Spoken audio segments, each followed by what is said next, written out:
Oke, baik rekan-rekan mahasiswa, kita ketemu lagi di pertemuan minggu ke-7 ya, sebelum kita UTS di mata kuliah Komunikasi Organisasi Publik.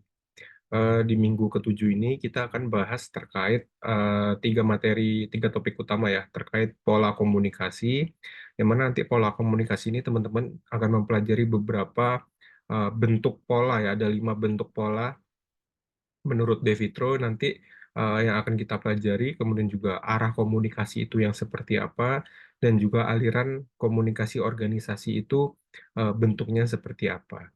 Oke, di pendahuluan ya, pastinya teman-teman juga sudah, saya rasa sudah cukup paham ya terkait apa itu komunikasi, yang mana dari komunikasi itu sendiri sebagai sebuah proses ya,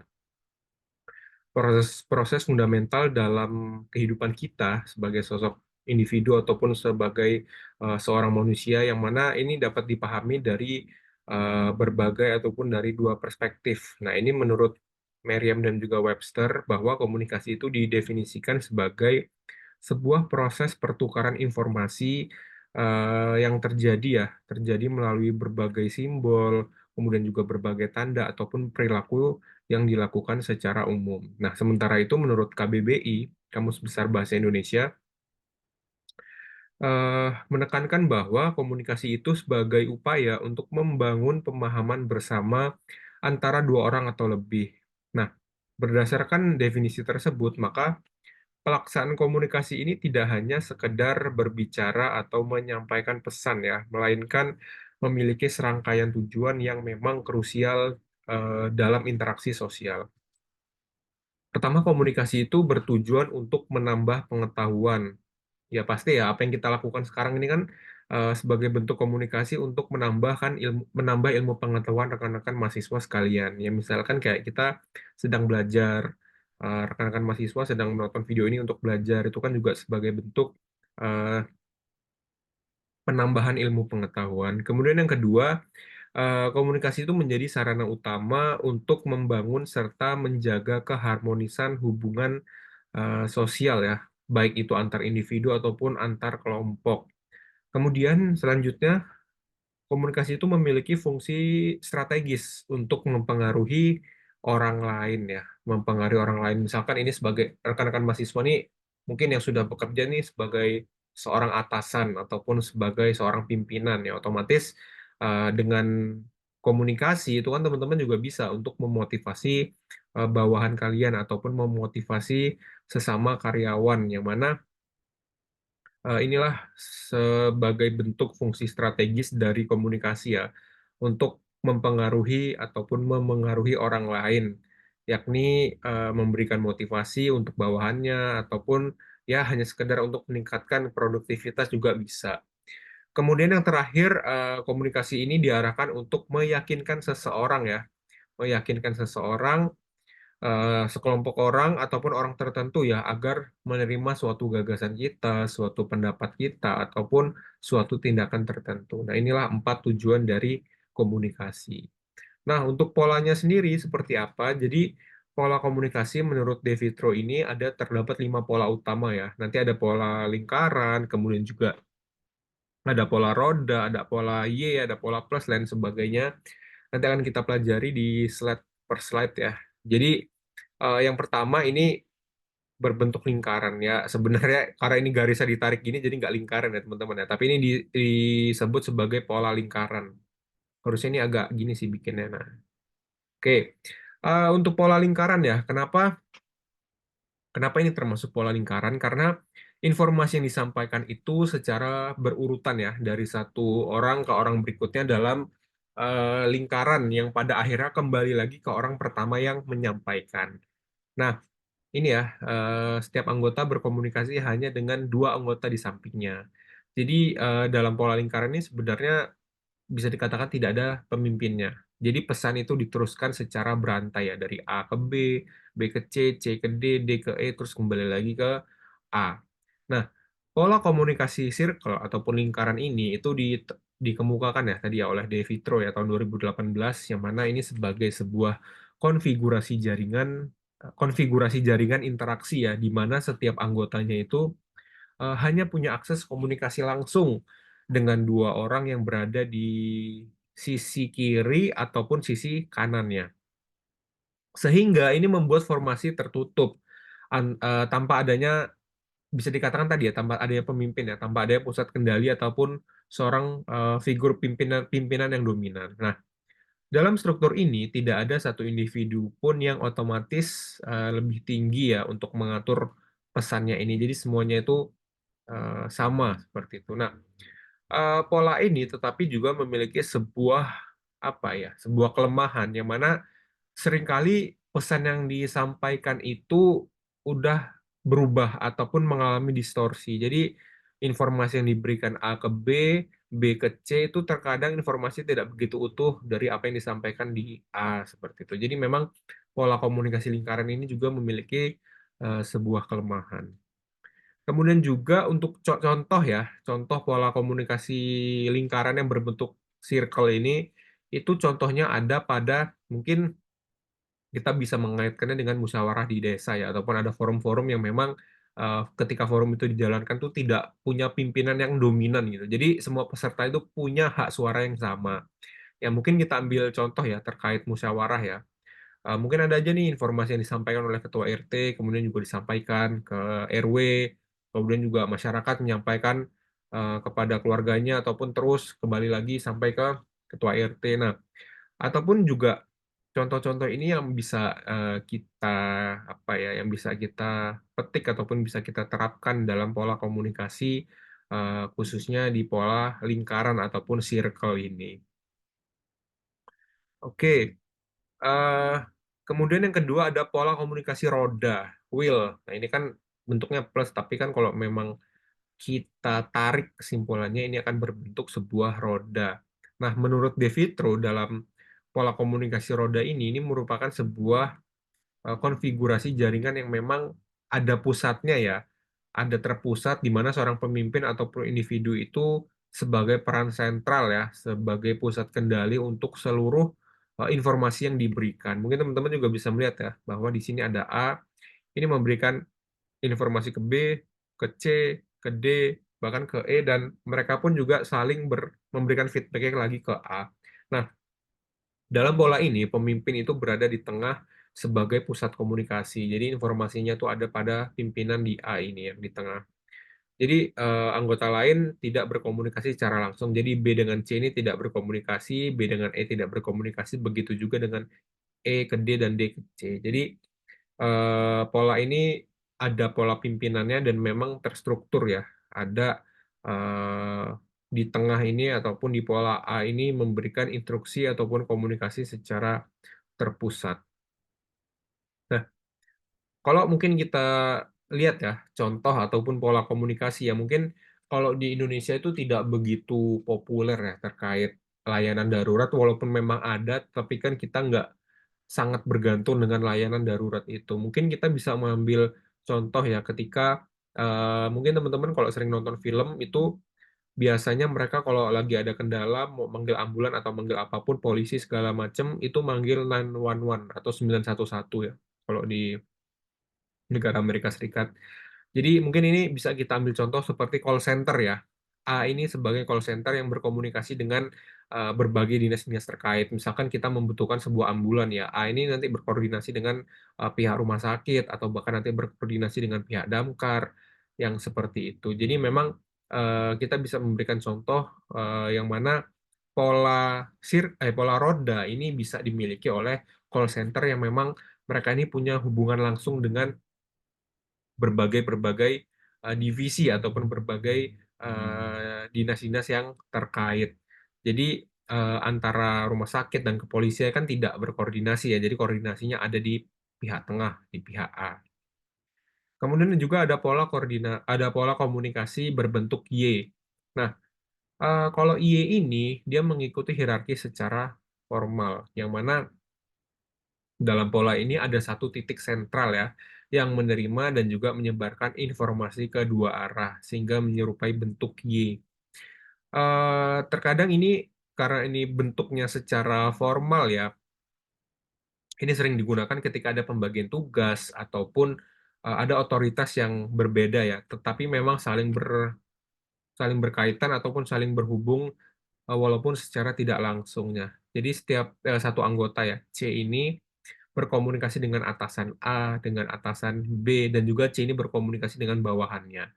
Nah, karena ini bersifatnya hierarki dan formal, mungkin kita bisa mengambil contoh ya dari pola komunikasi Y ini antara, koordinasi kementerian pusat dan juga kementerian daerah, seperti itu. Nah, mungkin bisa juga, dalam hal ini presiden itu memberikan arahan kepada kementerian pusat di C, dan kemudian, kementerian pusat ini menerima arahan dan diteruskan lagi kepada siapa? Kepada pemerintah provinsi dan juga pemerintah kabupaten kota. Nah, jadi antara A dengan B, jalur ini mungkin tidak berkomunikasi secara langsung, tetapi memang sama-sama mengacu kepada arahan dari kementerian itu tadi. Nah, jadi pola Y ini lebih sering digunakan, untuk distribusi informasi yang memang sifatnya itu bercabang ya, dengan berbagai peran, tetapi memang tetap berkoordinasi dengan arahan yang sama dari presiden memberikan arahan. Nah, ini contoh dari pola komunikasi Y. Sebenarnya juga dari Y ini ada banyak contoh yang mungkin, penerima pesannya itu bisa di C, tetapi kan ini contohnya ada di D ya, pemberikan pesannya seperti itu.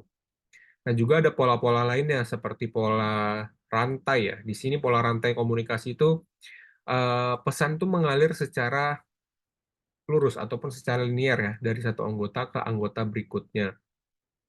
Nah, ketika ini pola komunikasinya lurus, otomatis yang C ini memberikan, eee, anggota di tengah yang C ini menerima lebih banyak informasi. Jadi, memang pola komunikasi rantai ini ataupun chain ini dikirimkan hanya ke anggota yang, terletak di sebelah-sebelahnya. Memang kalau kita lihat ilustrasinya di sini, C ini kan berada di tengah ya, dan mendapatkan pesan yang lebih banyak dari yang lainnya karena, eee, ketika A dan B ini ingin mengirimkan pesan ke D, otomatis kan harus melewati si C ini, serta berlaku untuk kebalikannya berikut dengan E, dengan D, dan, sebaliknya. Mungkin kita bisa melihat, contoh ya, untuk contoh ini mungkin proses penyampaian kebijakan dari pusat ke daerah, yang mana, pola komunikasi pesannya ini dikirimkan hanya ke anggota yang terletak di sebelahnya itu tadi. Nah, di sini mungkin presiden menyampaikan arahannya, kemudian disampaikan lagi kepada menteri, terus menteri meneruskannya, terus lagi diteruskan ke gubernur, gubernur lagi menyampaikan ke bupati, wali kota, dan lain sebagainya. Jadi, pola ini juga bisa berlaku ke sebaliknya ya. Mungkin dari sini ada dari pihak desa menyampaikan ke wali kota ataupun bupati, terus juga bupati menyampaikan ke gubernur, gubernur nyampai ke menteri. Jadi, pola ini bisa saling terbalik ya, bisa dari A ke E atau E ke A. Makanya di tengah ini menerima informasi yang banyak karena yang C ini terletak di tengah-tengah informasi. Kemudian di sini ada pola komunikasi semua saluran. Nah, jadi dalam all channel, ini setiap anggota tuh bisa berkomunikasi langsung dengan seluruh anggotanya. Jadi makanya polanya ini kan bisa sini ke sini, ataupun dari sini ke sini, sebaliknya itu makanya polanya all channel ya. Tentunya di sini sebagai contoh bisa efektif digunakan ketika kita berbicara terkait tim, kolaborasi tim, ataupun kita bisa melihat contoh adalah pola diskusi, yang mana ini sebagai bentuk komunikasi di setiap anggotanya tadi, yaitu tuh bisa dapat berkomunikasi langsung dan, komunikasi langsungnya itu bisa dilakukan oleh seluruh anggota lainnya. Jadi tidak ada hierarki, kemudian juga, alurnya tetap ya, semua orang tuh bebas bertukar informasi secara langsung dan secara terbuka. Itu dari sisi pola komunikasi. Nah tadi, pola komunikasi yang tadi itu, eee menurut De Vitro ya tahun 2018 yang mana, dalam penelitiannya itu melihat pola-pola yang terjadi khususnya dari sisi komunikasi di sektor organisasi publik. Nah, kemudian di arah komunikasi ini terjadi ada komunikasi yang formal dan juga ada komunikasi yang informal. Nah, dalam komunikasi formal itu ada sifatnya lagi, ada sifatnya vertikal, ada sifatnya yang horizontal. Tentunya dalam dinamika sebuah organisasi ini kan, arah aliran komunikasi itu punya peranan krusial untuk menentukan sebuah efektivitas ataupun sebuah koordinasi, ataupun sebuah penyebaran informasi, dan juga bahkan kita bisa mengkaitkannya dengan iklim kerja yang terjadi. Secara garis besar ya, tadi sudah saya jelaskan bahwa ada komunikasi formal dan juga ada komunikasi secara informal. Walaupun yang formal ini juga dibagi menjadi dua, ada yang vertikal ya. Vertikal juga ini bisa upward ataupun ke atas. Jadi bawahannya itu di mana arus informasi itu mengalir dari bawahan menuju ke atas. Contohnya adalah ketika seorang karyawan ini ingin menyampaikan sebuah misalkan laporan kinerja bulanan. Nah, misalkan karyawan itu kan akan komunikasi ke atasannya. Jadi mengajukan usulan ya terkait perbaikan prosedur kerja misalkan, ataupun ada keluhan-keluhan lainnya yang terkait fasilitas kantor misalkan. Nah, itu bisa dari bawahan ke atasan. Nah, atau ada juga ke bawah ataupun downward ya. Ini informasi dari pimpinan dari atasan ke bawahannya. Ya, biasanya ini berbentuk sebagai instruksi kerja ataupun sebagai pelimpahan tugas. Nah, ataupun juga bentuknya horizontal. Nah, horizontal itu kan kalau kita tarik garis lurus kan hanya ini ya, garis tidur ya, horizontal, yang mana ini dikatakan sebagai komunikasi setingkat antar anggota ya. Karena ini bicara terkait formal jadi tidak ada hierarkinya. Jadi antar anggota, dan biasanya komunikasi ini digunakan ketika tadi adanya koordinasi secara kelompok ataupun adanya koordinasi secara tim. Ada juga di sini komunikasi informal ya. Ya, mungkin teman-teman juga sudah sering menggunakan kalau komunikasi informal ini tidak ada hierarkinya sama sekali. Jadi ya santai aja lah, kita bicara ngobrol sama kawan, sama teman. Jadi udah tidak memikirkan dia ini pimpinan saya, apa pimpinan di perusahaan atau gimana. Jadi lebih tidak mengikuti hierarki ya. Ini adalah obrolan santai. Oke, kalau dari aliran komunikasi ini menurut Wetzow, yang mana ini bisa dikatakan bisa dibagi menjadi tiga, ada yang serentak, ada yang berurutan, ada yang kombinasi. Nah, kalau serentak ini adalah penyebaran pesan ke banyak pihak sekaligus. Nah, mungkin teman-teman juga kalau sering melihat ya, kayak ada iklan ataupun ada informasi di televisi ataupun informasi di sosial media, itu adalah bentuk dari penyebaran pesan ke pihak sekaligus, karena yang nerimanya itu tidak satu, tidak dua orang, atau juga bisa diambil contoh kalau di sisi pemerintahan ya, rapat secara umum ataupun FGD seperti itu kan, informasi yang diberikan, yang disebarkan secara serentak. Atau bisa juga berurutan. Nah, tadi kalau berurutan tuh seperti pola-pola De Vitro yang ada 5 tadi ya, itu kan tahapan ada yang berurutan. Jadi pesannya itu mengikuti hierarki secara bertahap. Ada yang dari atasan, kemudian dari bawahannya, dari sekretaris, dari staf, dan lain sebagainya. Tetapi ketika itu disampaikan secara berurutan, otomatis terdapat sebuah risiko distorsi informasi.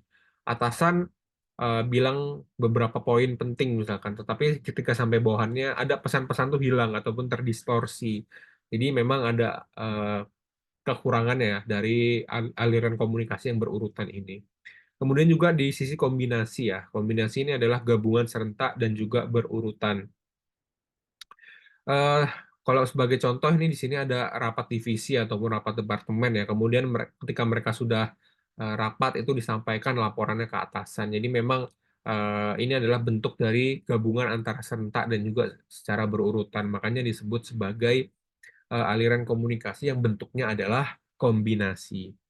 Nah, dari materi tadi memang kita bisa menarik kesimpulan ya bahwa komunikasi yang efektif, yang vital, khususnya komunikasi yang sangat apa ya, berkaitan dengan organisasi itu penting kita lakukan sesuai pola-pola yang teratur. Dan juga kalau kita analogikan tuh komunikasi itu sebagai aliran darah ya dalam tubuh. Tentunya aliran darah dalam tubuh itu kan sangat penting untuk kita sebagai manusia itu untuk hidup. Nah, begitu juga dengan komunikasi. Komunikasi itu sangat efektif dan vital ya untuk berbagai kinerja organisasi ketika kita melakukan komunikasi dengan benar dan komunikasi dengan baik seperti itu. Dan juga di sini ada berbagai tadi ya, pemilihan pola, kemudian juga ada arah, dan juga ada aliran komunikasi itu bisa disesuaikan. Jadi apa yang kita pelajari tadi terkait pola-polanya, terkait arahnya, terkait alirannya, itu bisa kita sesuaikan berdasarkan struktur organisasi apa yang kita anut. Dan tentunya juga berdasarkan tujuan komunikasi itu tentu, perlu kita sesuaikan juga ya, apakah itu koordinasi ataukah itu instruksi kepada atasan bawahan atau bahkan itu secara kolaborasi bersama tim. Nah, dari sisi komunikasi itu tadi, yang terpenting juga adalah kalau misalkan, kita sebagai seorang pimpinan ataupun rekan-rekan ini sudah memiliki posisi, itu gaya kepemimpinan juga sangat mendukung dari sisi komunikasi yang efektif. Walaupun kita sudah tahu pola, kita sudah tahu aliran, kita sudah tahu arah komunikasi, tetapi kalau gaya kepemimpinan kita dalam tanda kutip belum begitu baik atau belum begitu, disukai, maka, pola-pola tadi akan, apa ya, akan tidak berjalan sebagaimana mestinya. Nah, itulah dari sisi, kesimpulan khususnya materi kita terkait pola komunikasi, arah komunikasi, dan juga aliran komunikasi. Oke, rekan-rekan mahasiswa, terima kasih, telah menonton video ini, telah menonton video pembelajaran ini. Selamat UTS untuk di minggu depan ya. Dan jangan lupa rekan-rekan mahasiswa untuk UTS kita itu tidak diketik, tetapi ditulis tangan. Nanti rekan-rekan mahasiswa bisa, ditulis ya jawabannya menggunakan manual ya, kertas dan pulpen, nanti di-scan kemudian dikirimkan di, Sevima@link. Seperti itu teman-teman, terima kasih.